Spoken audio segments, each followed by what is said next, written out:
सभी को praise the Lord. जय मसीह की भाई और बहनों, आइए हम लोग वचन में जाएंगे। आज हम देखेंगे उत्पत्ति का पुस्तक अध्याय 48 का हम लोग एक से आगे देखते जाएंगे। देखिए यहाँ पर लिखा गया है कि इन बातों के पश्चात किसी ने यूसुफ से कहा, सुन तेरा पिता बीमार है। तब वह मनुष्य और एफ्रेम नामक अपने दोनों पुत्रों को संग लेकर उसके पास चला। किसी ने याकूब को बता दिया, तेरा पुत्र यूसुफ तेरे पास आ रहा है। तब इस्राएल अपने को संभाल कर खाट पर बैठ गया।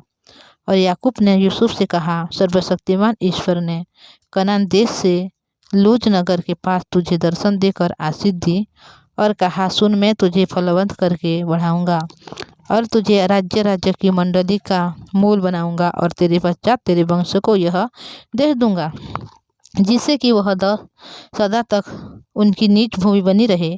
और तेरे दोनों पुत्र जो मिस्र में मेरे आने से पहले उत्पन्न हुए वे मेरे ही ठहरेंगे, अर्थात जिस रीति से रूबेन और सिमोन मेरे हैं उसी रीति से एफ्रेम और मनश्शे भी मेरे ठहरेंगे।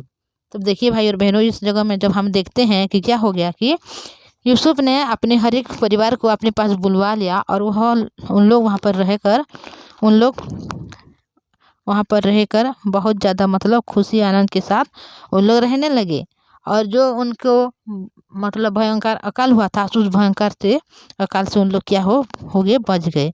तभी यहाँ पर क्या हो गया, इस्राएल के मरने के निकट आ गया और उसने पुत्र को बुला रहा है और ये बोल रहा है कि अगर तेरा अनुग्रह मुझ पर हो तो मेरी मतलब जांग के नीचे रख कर शपथ खा कि तू मेरे कृपा और सच्चाई को यह काम करेगा और मुझे मिस्र में मिट्टी न देगा, वरन मेरे बाप दादों के संग में जहाँ मेरे बाप दादों के मिट्टी दे गई है वहाँ पर तुम मुझे मिट्टी देना बोल के बोला। तो उस वचन को वह करूँगा बोल के यूसुफ ने उनको वचन दिया। तभी उन लोग शपथ खा बोला, तभी वो क्या कर रहा है, शपथ खा रहा है। और तभी याकूब ने यहाँ पर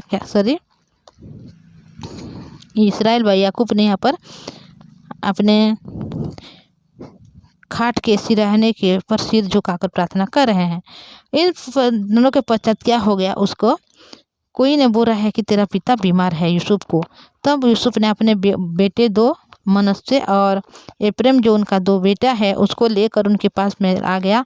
तो उसी समय कोई ने इस बात को भी याकूब को बता दिया कि तेरे पुत्र तेरे यूसुफ पास आ रहे हैं। तो इस्राएल ने अपने को संभाल कर क्या कर रहा है, पर खट में बैठ गया। और याकूब ने यूसुफ से सर्वशक्तिमान ईश्वर के कनान देश से लूज नगर के पास मुझे दर्शन देकर आशीष दी और उसने मुझसे फलवंत करने को बढ़ाऊंगा बोल के उसने कहा है और राज्य राज्य की मंडली का मूल बनाऊंगा बोल के कहा। इसी वजह से जो तेरा पुत्र दो है, जो मनश्शे हैं और एफ्रेम, ये दोनों भी मेरे हैं बोल के अभी याकूब ने अपने बेटे यूसुफ से ये बातें बोल रहा है। जिस प्रकार रूबेन और सिमोन मेरे लिए है उसी प्रकार तेरे दो बेटे जो है मनश्शे और एफ्रेम ये मेरे ऐसे हैं बोल के अभी अपने बेटे से वह बातचीत कर रहे हैं। और उनके पश्चात तेरे जो संतान उत्पन्न हो वह मेरे तो ठहरेंगे, परंतु बंटवारे के समय वो अपने भाइयों की ही के वंश में गिने जाएंगे। तो देखिए, जब मैं अभी जीवित हूँ और अभी जो मेरे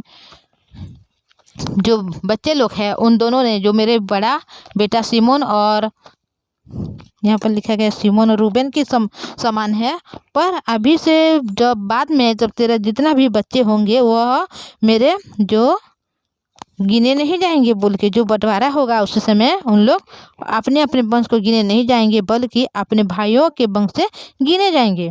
जब मैं पद्दान में आता था तब एप्रात पहुंचने से थोड़ी दूर से पहले राहेल कनान देश में मार्ग में मेरे सामने मर गई और मैंने उसे वहीं अर्थात एप्रेता जो बेथलहम भी कहलाता है उसके मार्ग में मिट्टी दी। तो देखिए यहाँ पर राहेल के बारे में यूसुफ ने बोला कि जब मैं आ रहा था तो उसी समय राहेल ने क्या हो गया, वहाँ पर मर गई। और सॉरी ये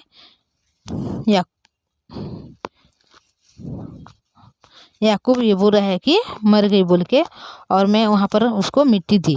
तब इस्राएल का यूसुफ के पुत्र देख पड़े और उसने पूछा, ये कौन है? यूसुफ ने अपने पिता से कहा, ये मेरे पुत्र हैं जो परमेश्वर ने मुझसे यहाँ दिए हैं। उसने कहा, उनको मेरे पास ले आओ कि मैं उन्हें आशीर्वाद दूँ। इस्राएल की आंखें बुढ़ापे के कारण धुंधली हो गई थी, तब यहाँ तक कि उससे कम सोचता था।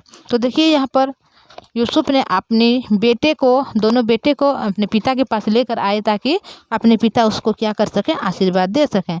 तो इसी वजह से अभी वो भी बोल रहे हैं कि ये दोनों कौन है, तो वो बोल रहे हैं कि ये मेरे दोनों पुत्र हैं कि यहाँ पर मुझे परमेश्वर ने दिया है।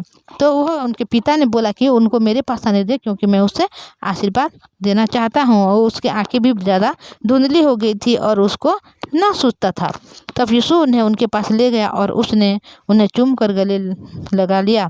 तब इस्राएल ने यूसुफ से कहा, मुझे आशा न थी कि मैं तेरा मुख फिर देखने को पाऊंगा, परंतु देख, परमेश्वर ने मुझे तेरे वंश को बुद्धि दिखाया है। तो देखिए यहाँ पर याकूब ने ये बोला कि मुझे आशा नहीं था कि मैं तुझे तेरा मुख और भी देख सकता हूँ, फिर भी परमेश्वर ने मुझे आशीष देकर क्या क्या तेरे वंश को मुझे दिखाया है बोल के अभी बोल रहता है। मतलब इसीलिए बोला है भाई और बहनों कि जब वह 17 साल की था यूसुफ, तो उसी समय उनके भाइयों ने उनको क्या किए थे, मिस्र देश में बेच डाले थे। जबकि वो उसके पिता को जाकर ये बोले थे कि तेरे पुत्र का ये वस्त्र है क्या बोल के, उनको जो लहू लगी हुई उस वस्त्र को, जो रंग बिरंगे की वस्त्र उनकी बेटी के लिए वह तैयार किया था, उस वस्त्र को दिखा दिया। उसी समय से उनको पता चला कि याकूब को कि मेरा बेटा अभी इस दुनिया में नहीं है, बल्कि कोई जानवर है जो उसको फाड़ कर खा दिया होगा। पर इतना दिन के बाद जब यूसुफ ने अभी मिस्र देश में एक राजा के रूप में है, तब अभी वहाँ पर उन लोग आ रहे हैं, हर एक परिवार यहाँ पर आके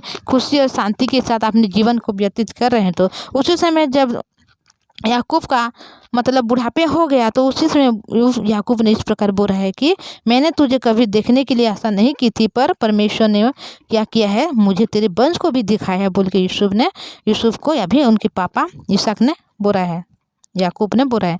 तब यूसुफ ने उन्हें अपने घुटनों के बीच से हटाकर और अपने मुंह के बल भूमि पर गिरकर दंडवत की।